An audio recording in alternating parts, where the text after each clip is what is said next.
கல்கண்டு பொங்கல் செய்ய தேவையான பொருட்கள் என்னென்னு பார்க்கலாம்.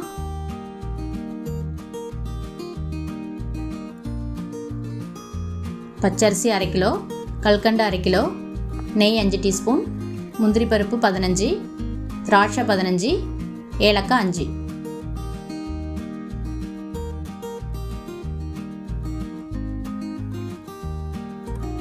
முதல்ல அரிசியை நல்லா கழுவிட்டு ஒரு 1/2 மணி நேரம் ஊற வச்சிடலாம். பச்சரிசியை கழுவிட்டு ஊற வைங்க.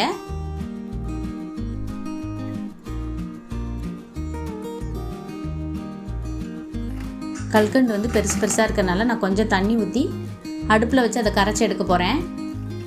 கொஞ்சமாக தண்ணி ஊற்றிக்கலாம், கரைச்சி எடுத்துகிட்டு வந்துடலாம்.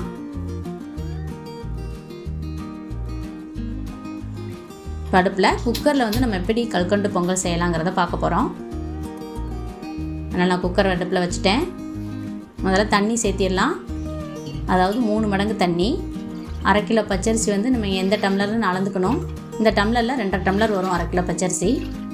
அதனால் நான் 7.5 டம்ளர் தண்ணி ஊற்றுறேன்.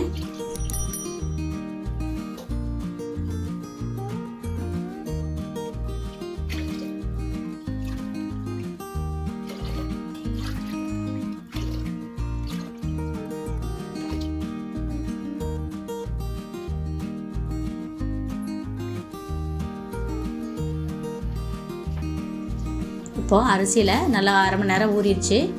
தண்ணியெல்லாம் எடுத்துட்டு அரிசியை நான் இதில் சேர்த்துறேன். தண்ணி கொதிக்கணும்னு அவசியம் இல்லை, ஏன்னா நான் விசில் வைக்க போகிறேன். அரிசியை போட்டுட்டு நம்ம கலக்கி விட்டுட்டு விசில் வச்சிடலாம். தண்ணியை நல்லா வடிச்சிட்டு அரிசியை மட்டும் சேர்த்துக்கிறேன். நல்லா கலக்கிடலாம். கரெக்டாக 4 விசில் விட்டால் கரெக்டாக இருக்கும். ஹை ஃப்ளேமில் வச்சு 4 விசில் விடணும்.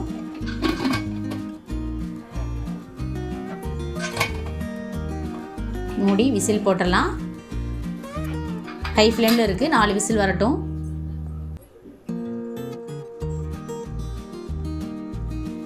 பாருங்கள், ஸ்டீம்லாம் போயிடுச்சு. இப்போ ஓப்பன் பண்ணுறேன். நல்லா வெந்துருச்சு.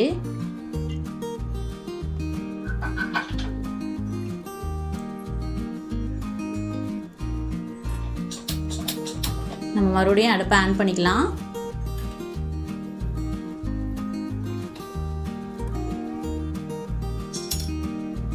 அரிசி நல்லா வெந்துருச்சு.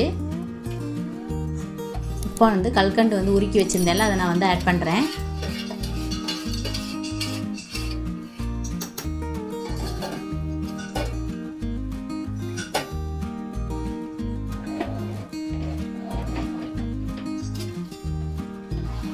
நல்லா எல்லா பக்கமும் மிக்ஸ் பண்ணி விடுங்க, கரெக்டாக வந்துடும்.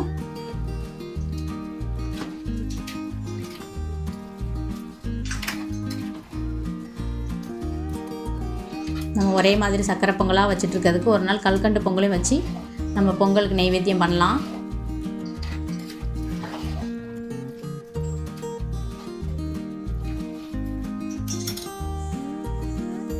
கொஞ்சம் ஏலக்காய் பொடி சேர்த்துருக்கேன்.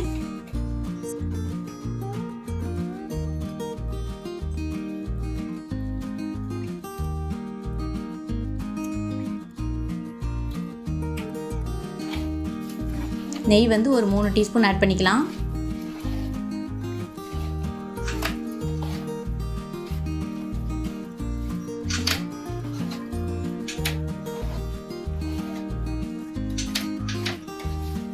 நல்லா மிக்ஸ் பண்ணி விட்டுருங்க.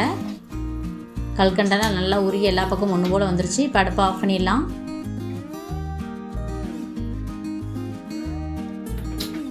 அடுப்பில் சின்ன வானல் வச்சுக்கலாம்.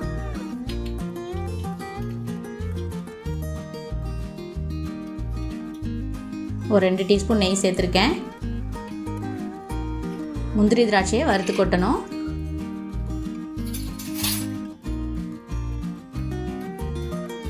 முந்திரி லைட்டாக ப்ரௌனிஷாக மாறினோடனே நம்ம திராட்சையை போட்டோம்னா கரெக்டாக இருக்கும். முதல்லே போட்டோம்னா அது கருகிடும்.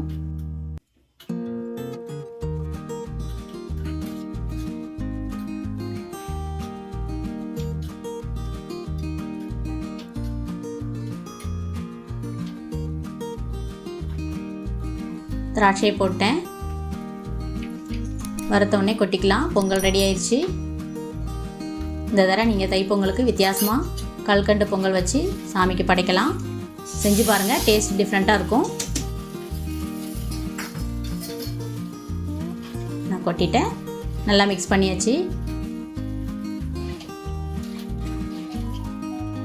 ரெடி ஆயிடுச்சு கல்கண்டு பொங்கல்.